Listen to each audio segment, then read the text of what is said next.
नमस्कार मित्रों, मैं हूं आपकी अपनी प्राची अधिकारी, मानव अधिकार कार्यकर्ता हूं। मैं प्रेसिडेंट हूं एक एनजीओ की, तो मैं इसलिए आपको बता रही हूं। एक मानव अधिकार कार्यकर्ता 2 लड़कियों को रेस्क्यू करके लेकर आई। हालांकि उन्होंने अभी काफी लड़कियों को रेस्क्यू कर लिया है।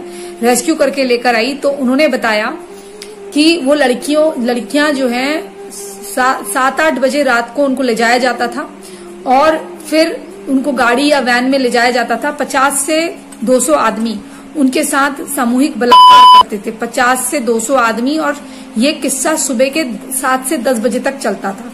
रात को 7 से 8 बजे के बीच में ले जाया जाएगा और रात से शुरू हो जाता था। अप्राकृतिक यौन संबंध भी उनसे बनाए जाते थे।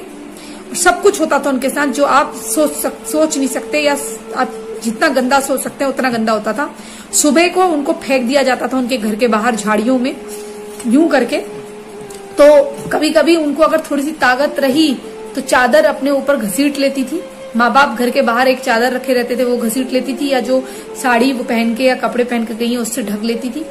माँ बाप उनको झाड़ियों से ऐसे उठा के लेकर आके उनके ऊपर चादर डाल के उनको घर के अंदर ले जाते हैं 2 तरीके से। उसके बाद अगर वो लड़की में रात को जान नहीं है तो उसको छोड़ दिया जाएगा, उसकी बहन को ले जाया जाएगा, बगल वाली को ले जाया जाएगा। तो वो पता करते हैं कि किस किसने वोट दिया है, उसको ले जाते हैं, और जिसने वोट दिया है उसको भी ले जाते हैं।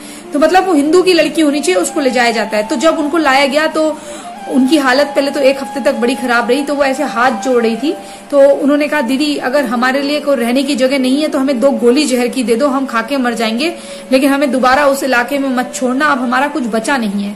तो उन्होंने कहा, तुमने पुलिस को कंप्लेन क्यों नहीं करी? उन्होंने कहा, अगर हम पुलिस को कंप्लेन करते तो सबसे पहले तो उसी आदमी को, उसी एरिया के एमएलए जो ये करवा रहा है या नेता वहां का जो करवा रहा है टीएमसी वाला, उनको फोन जाता। यहाँ पुलिस स्टेशन आने से पहले वो हमारे घरों में जाके हमारे घर वालों को मार के आते।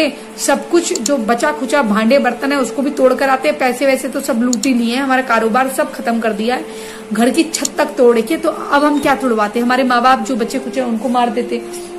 तो और कईयों के तो वो भी खत्म कर दिए हैं। तो इसलिए हम पुलिस भी उन्हीं की है, तो हम क्या कंप्लेन करें, हमारी कौन सुनने वाला है? तो उन्होंने कहा, मैं पार्टी संगठन से बात करूं? तो बोलती है, नहीं दीदी, बहुत हमने पहले ही गलत कर दिया, पार्टी वाटी छोड़ो दीदी, बहुत हो गया पार्टी वाटी, हमें कुछ पार्टी नहीं चाहिए दीदी, बस हमको या तो कहीं और शिफ्ट कर दो, 2 वक्त की रोटी या 1 वक्त की रोटी मिल जाए, हम पानी पी के जी लेंगे, और हमें कुछ कपड़े दे दो, बस कुछ नहीं चाहिए हमको, हमें कोई पार्टी वाटी कुछ नहीं चाहिए दीदी, बहुत हो गया, हम कुछ नहीं, हमको हमारी सारी उम्मीद अब हमारा बस अब मौत आ जाए अच्छी तरह से, बस वही काफी है।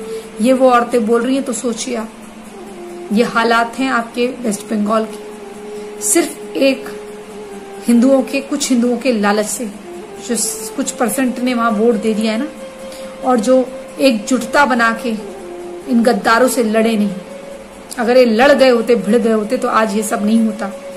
इसलिए जो भी हिंदू प्रॉपर्टी डीलर और ये देख रहे हैं, मैं उनसे हाथ जोड़कर निवेदन करती हूँ, जिस प्रकार से ये लोग हमारी जगह हमसे ही जबरदस्ती लेकर हमको वहां नहीं बसाते, हमारे लोगों को, उस प्रकार से आप भी अपनी बिल्डिंगों में इनको ना बसाएं। और अगर आप थोड़े से लालच के चक्कर में अपनी जगह इनको बेच देते हैं, इनकी एक आदत होती है, अगर आप 1 करोड़ कहेंगे तो 5 करोड़ में आपसे लेते हैं।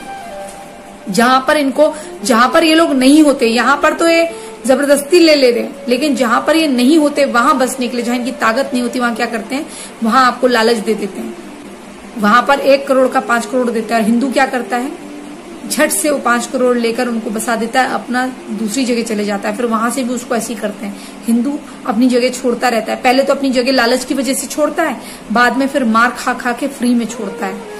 लाश के साथ लाश भी वहीं दफना दी जाती है, उसकी लड़की का बलात्कार भी वहीं होता है, फिर उससे ही बच्चे पैदा करे जाते हैं। तो इसलिए मैं आपके हाथ जोड़कर निवेदन करती हूँ, थोड़े से लालच के लिए सिर्फ पप्पू और जप्पू नाम सुनकर वो जमीन ना बेचें। पहले पूरे प्रॉपर पेपर्स देखें और पता कर ले किसको आप जमीन बेच रहे हैं। और कोई अगर आपको 1 करोड़ के 5 करोड़ दे रहा है तो समझिए पहले क्या है। कहीं ऐसा ना हो आपके आज के लालच के चक्कर में कल को वहां से सनातन का ही पतन हो जाए और सनातनियों का पतन हो जाए, और जो आने वाली जनरेशन है उनकी इज्जतें लूटी जाएं। और इस प्रकार से उनको पलायन करने पर आप तो मर जाएंगे, कुछ समय बाद आप तो मर जाएंगे, लेकिन वो जो आने वाली जो पीढ़ी होगी उसके लिए कितनी बर्बादी का इतिहास आप लिख के जाएंगे। इसलिए हाथ जोड़ के निवेदन है, थोड़ी सी लालच के चक्कर में हिंदुओं के साथ इस प्रकार से ना करें और इस राष्ट्र को इस्लामिक खुरासान बनने से बचा लें। इससे ज्यादा मैं आपसे क्या कहूं, वेस्ट बंगाल के हालत दिन से बदतर होते जा रहे हैं।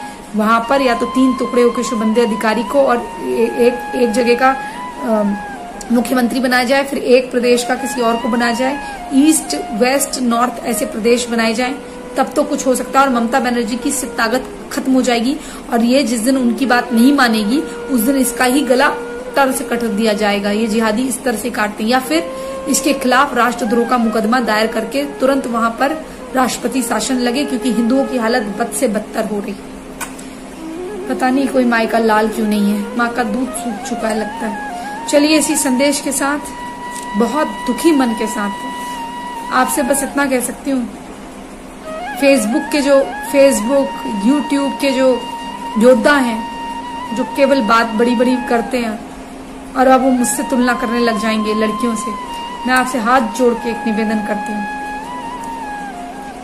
कम से कम प्रार्थना करिए और कोई हैशटैग चलाइए जिससे हिंदुओं को जस्टिस फॉर वेस्ट बंगाल हिंदूज ये करके आप rehabilitation of West Bengal Hindus, justice for West Bengal Hindus, president rule in hashtag president rule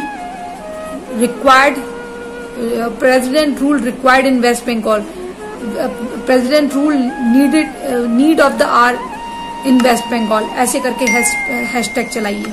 इसी संदेश के साथ मैं प्राची अधिकारी आपसे विदा लेती हूँ। जय हिंद, जय भारत, जय मां भद्रकाली।